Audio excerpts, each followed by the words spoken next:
Hi, soul friends. It's Tannaz Hosseinpour, and welcome back to another episode of the Minutes on Growth podcast. Today, we have a lovely guest with us, Karen Blaine. She is a published author of multiple books, one which I devoured last night in one sitting, as well as a retired certified hypnotherapist. And I'm just excited to dive into some of the concepts that I read in her book. So let's give her a warm welcome. Welcome, Karen. Thank you so much. It's so nice to be here. It's so nice to put a face to the words that I was reading last night. So I was reading your book, You're Not Alone.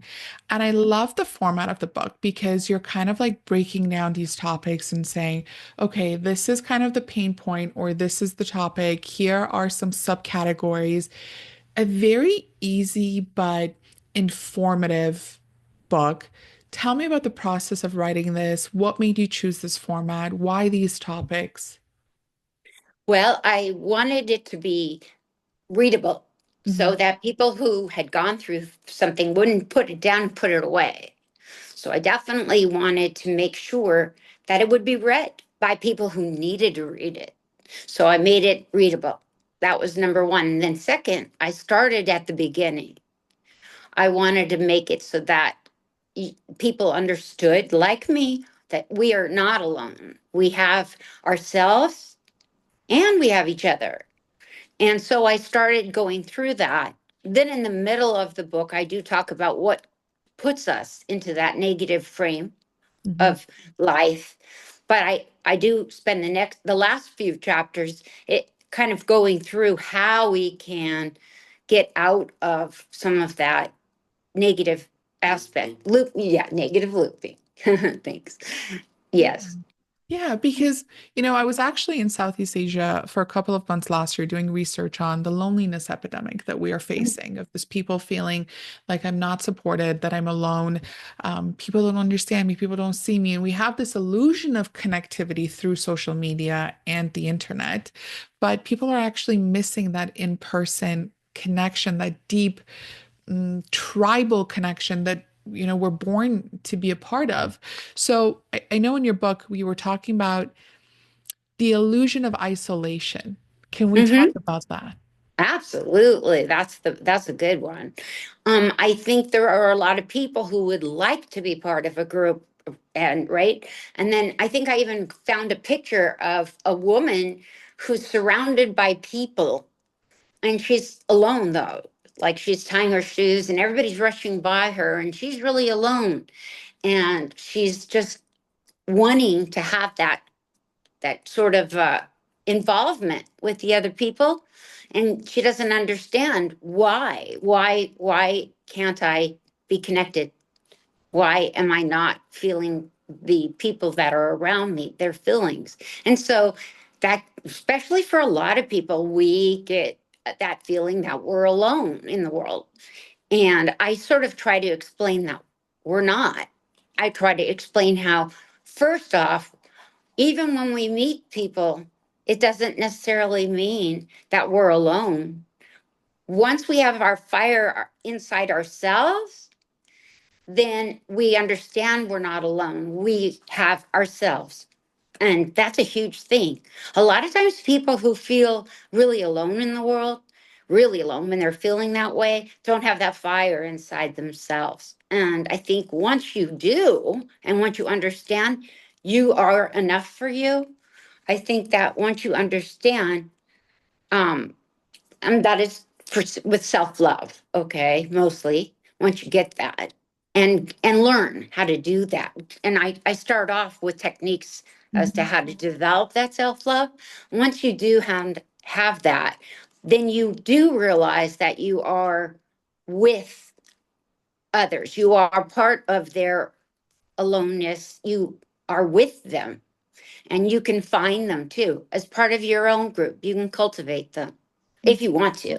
And when you don't want to, you don't have to. Right. What leads to that fire, you know, not being present in us? I know you talk a little bit about childhood traumas and like bullying, but I'd like us to become more aware of, okay, why is this fire missing in me? I think that has to do with not having enough of that self love. again, I brought it up, but it's like that fire becomes important and really helps a person to grow into someone who loves themselves and to know you are good enough when you start to accept that the negative looping that you're going to go through, you can stop it.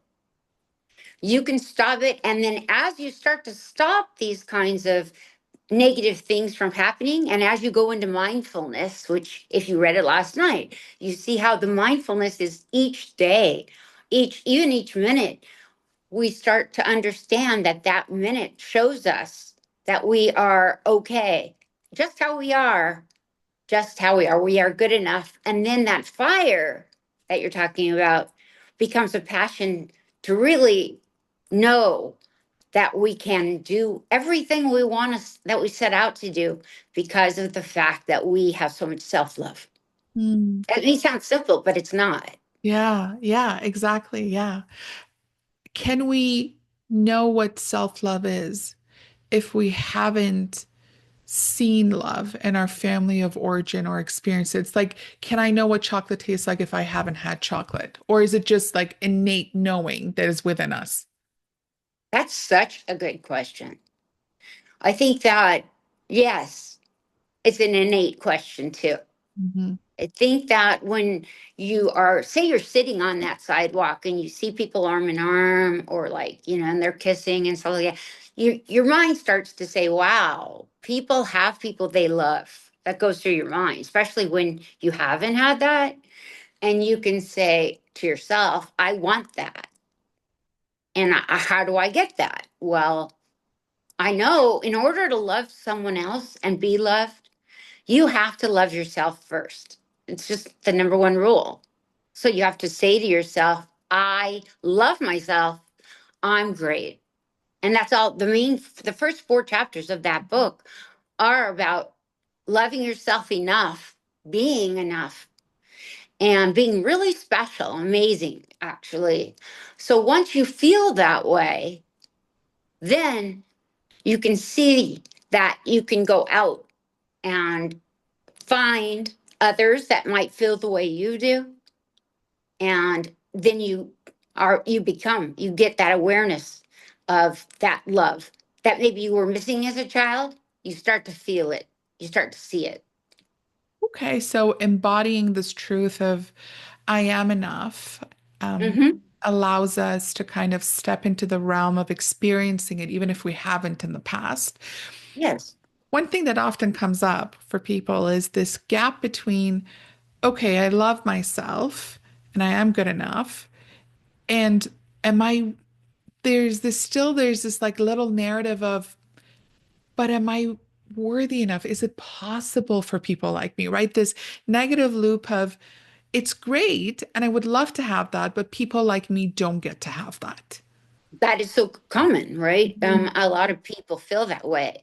So what I say is, whoops, understand that just know in your head that a lot of people do feel that way. Mhm. And like I have said, you just go into a bathroom if you're at a party and just spend a few minutes stopping that negative loop. Don't say to yourself, oh no, they're not like me. They're not going to like me. This isn't going to work out. Just stop it right there and say, I'm going to reframe my thought processes and do it. Just say, I am enough. They're Mhm. going to like me for the way I am. I have something to offer the world. I am good enough.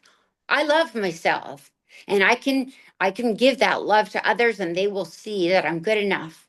And believe it. If you say your affirmations, which I have in the book, Mhm. and your mantras every day, every day, then you can eventually start to see exactly what it looks like to feel, yes, you are good enough and you have self love. And it's very, very important, but you start to feel it too. Right. I love that of like repetition allowing us to build new neural pathways and, with cognitive biases and confirmation bias of, okay, now that this is a new belief in my subconscious mind, I'm going to start to see more evidence of that. So I really love the mantras that you shared in chapter 6, mantras and affirmations. I want to talk a little bit about mindfulness and your perspective on it and how it allows us to step into this embodiment of I am enough. Okay, so mindfulness is really good because it talks about each day you wake up, right? You have your breakfast or whatever you do. But most people forget the minute they start their day, they forget to claim the day as a special day. So I think mindfulness is saying what I eat, where I walk, what I'm getting. I'm taking the dog for a walk.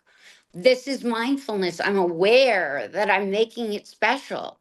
How lucky am I? If you have a dog, you can say, I have my dog. My dog's healthy. I am so blessed. And you take that mindfulness and you put it into everything about your day from the moment you wake up till the moment you go to sleep. Mindfulness is taking each moment and making it a present to yourself. Mm. Making love to your life. Yes.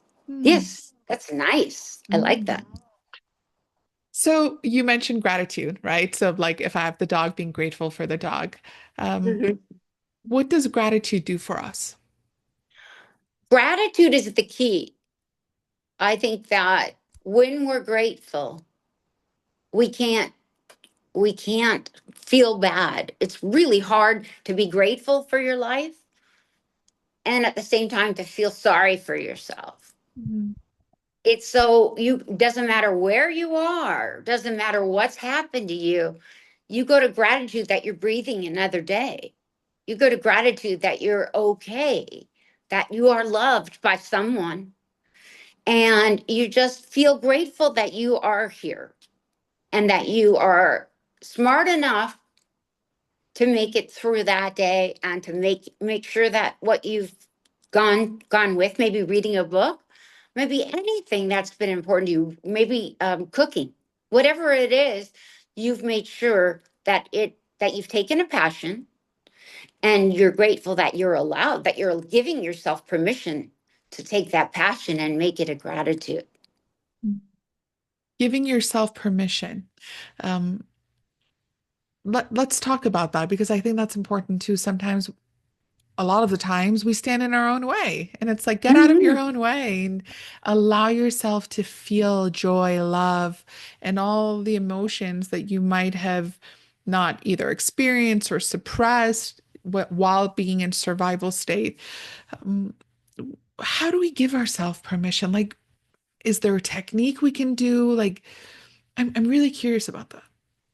Okay, so I don't know about you, but I'm a people pleaser. Hmm. So part of my work is to get beyond the people pleasing, is to start to get myself, understand myself enough that I can see that I don't always have to do that, that I can be who I am so I can answer that question with who I am and be my own independent self without always trying to be friends with everybody and making everybody like me. Well, that's a part of what your question is. What you said is permission, permission from others. I think once you get past that and once you're aware that you're okay, I'm okay, just the way we are, then all of a sudden you're like, I'll do the best that I can. And I hope that, and I want people to understand how important it is to believe in all of ourselves and our joy and our ability to have gratitude and our ability to feel good, but also that we have given ourselves permission to do that. And that's the main thing. We don't need to ask for permission, we have the permission. Mm. As you're speaking, I Mhm. love the message of it, right? And but the one thing that keeps coming up for me, and I think it's because of my work as a psychotherapist, is this concept of like childhood traumas coming up for us. Sure. And standing in the way of, okay, it's great, but if I grew up in a household where I was never given permission to be myself, I was constantly criticized of myself. You're not good enough. Why are you this? And, having all these labels attached to us. How do we get to a place where we're like, okay, what happened to us as a child is not our fault, but as an adult, we can take accountability for that and change that narrative, change our experience of that narrative. What How can we get to that place? Yeah, well, I have a psychotherapist that I've been working with for a while too. I mean, I think it's really important. So I'm glad you are one. That's nice.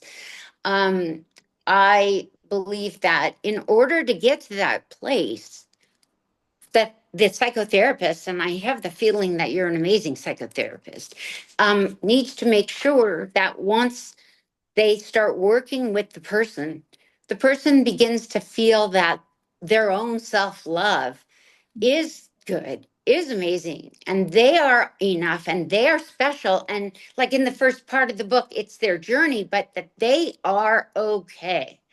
So once they truly start to feel, whether man or woman, that they're okay regardless of their childhood trauma, and there's all kinds of childhood traumas, right? There isn't just one, there's different kinds. And, I'm not going to go into mine, but there's all kinds. And so I think once you realize that it's so important to know that yes, you've got through this personal trauma, this childhood trauma, all the bullying, all the everything. Now you've you've talked, you've gotten through a lot of therapy, but in the beginning you see how much self-love can help.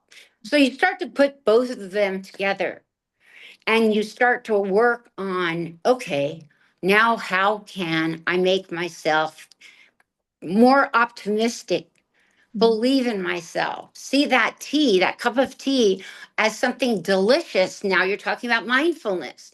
Be proud of everything that's in your way each day. And instead of going right to negativity, make it a positive experience. And I think that's really important.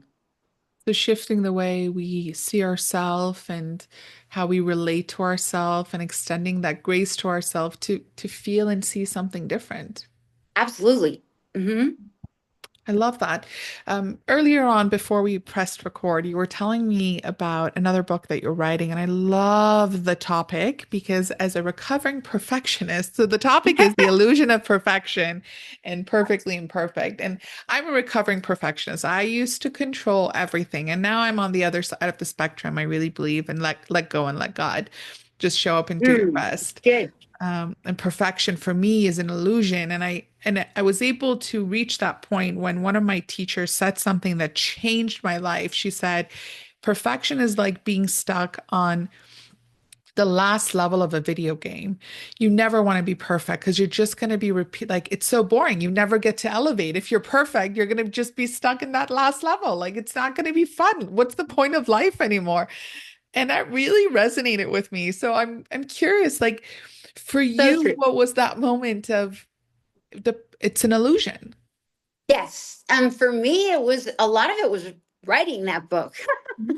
I had a lot of these books got out how I've been feeling actually. And so they were great for that. But this book is I always wanted to, I'm a perfectionist that's not a perfectionist anymore either. I now just want to be as good as I can, but not perfectionist because also none of us can be. Mhm. If we're human, and to be human, right, is to be imperfect. So Mhm. I know that, and to know that is to say, anyone who puts me down because I did a horrible job making breakfast or something, and so they'll like 4 kids, so and so they can easily put me down, but I won't get hurt by it. I won't say, oh no, I'm gonna now at this point in my life, I will say, well, if you don't like it, throw it away. And I really mean that. I'm not going to let their feelings, make me feel bad about myself. And in this book, it shows you different ways, different routes for that. And I'll send it to you right away when I get it done. It's almost done. I'm excited to read it because as you were sharing like the story with the breakfast, I'm thinking of like the boundaries that you're putting for yourself of like what will I allow into my internal state and what will I reject? Hmm. So true. And that's exactly what you do each day. You say to yourself, you have a moment where you're like, am I making this into too much? Am I Mhm, trying to make this too perfect? Or am I going to let it go? Am I just going to go along for the ride and just kind of make it okay? And mhm, that's up to us to really decide. That becomes up to us. So I think once you read You Are Not Alone, and then you kind of read about how important it is to find your own self-love, right? Then you go and you read The Illusion of Perfection and you realize even more that you don't have to be perfect. That life is about that, and people will love you just by you being yourself. mhm, And a lot of it's about what you said about childhood trauma. A lot of us or people that had childhood traumas find it so hard. But will they really love me? Am I mhm, lovable? I don't know. And I believe we are. We are lovable. And and then I show how, especially in this last book, I show how it's an illusion. The mhm. perfection is total and complete illusion. Such a comforting thought that we are lovable despite our story and our childhood experiences and what we've gone through and what we've seen that might have suggested otherwise. And you know, for the audience who haven't read your book, I highly recommend it because you are very practical of like this is it and like this is how we can process it. And it's very digestible. I have one last question, and I think that the question just came to me. And you know, you're a mother and you have kids. I think Mhm. that's why I want to ask the question. You know, this your whole book of You're Not Alone. I think it's a perfect book, and it's going to resonate a lot with everyone. But as adults, you know, our prefrontal cortex is like fully developed, and we can read it and we can comprehend it. But sometimes I think of Gen Z, and I think of the younger generation, and I think of all this content on the internet. I mean, I love social media for education, but also it has become this like medium of feeding this person of you're not enough, you're not enough, you're not good enough, you're not pretty enough, you're not smart enough, you're not sexy enough, you're not rich enough, and just constantly feeding into lack. How can we bring the younger generation this awareness that all of this is just, it's not the truth? It's illusion. It's shallow. It shouldn't hurt your feelings because I don't like most social media. I'm on it because I want them, Generation Z, to Mhm, understand what I'm talking about in my book. So I am on it for that reason alone. But I try to bring depth of thought, of feeling, of understanding to people who look at somebody who is in a bikini or whatever. Oh, I'm in wherever they are, and life is perfect. And it's like, no, it's not. You're lying. You're being phony. Life isn't perfect. And I don't think that we should want it to be perfect. We are learning. We're always growing and we're always learning. And that's the key to life, right? To learn more and more about who we are and also about what we want to do in life, to love ourselves more and the people we love more. mhm. So, how did with your experience raising your kids, Mhm. like what did you feel helped the most? Like, was it telling them about this? Like, was it showing them? Like, was it mindfulness? Like, what really Exactly. clicked for You them? just said it. Hmm. It was mindfulness. So Mm, I did every day. I did something. I don't know if it was different from most moms, but maybe they would walk in the door from school or something, and I would do like that feeling of you are so special and that wow. And they're like, oh God, mom. They always would say, oh God, mom, but you'd see a smile. in their face at the sides at the corners of their mouth because I would know that they were happy. That was my mindfulness. It wasn't to cook them an amazing dinner. It was to cook them. It was to say, uh, you are all that. You be proud of yourself. I believe in you. I love you. You're amazing. And so with 4 kids, I worked my butt off to try to make sure that from the inside out, they believed in themselves. Something I did not have, by the way. I think that's really important. And I really want to highlight that of breaking that pattern, breaking that generational pattern and saying, I'm going to do different. And I choose to see the light in you. And through me seeing it, I hope you see it too. Yes, you just said it. Thank you. Mm. That's it.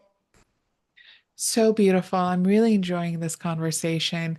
Let's do one last question of if you could give your younger self a piece of advice, what would it be? Oh, great question. I would have learned to have self love 20 years ago, 30 years ago. I would have learned that I am good enough. I raised my children to feel everything I could. I gave them everything I had, everything.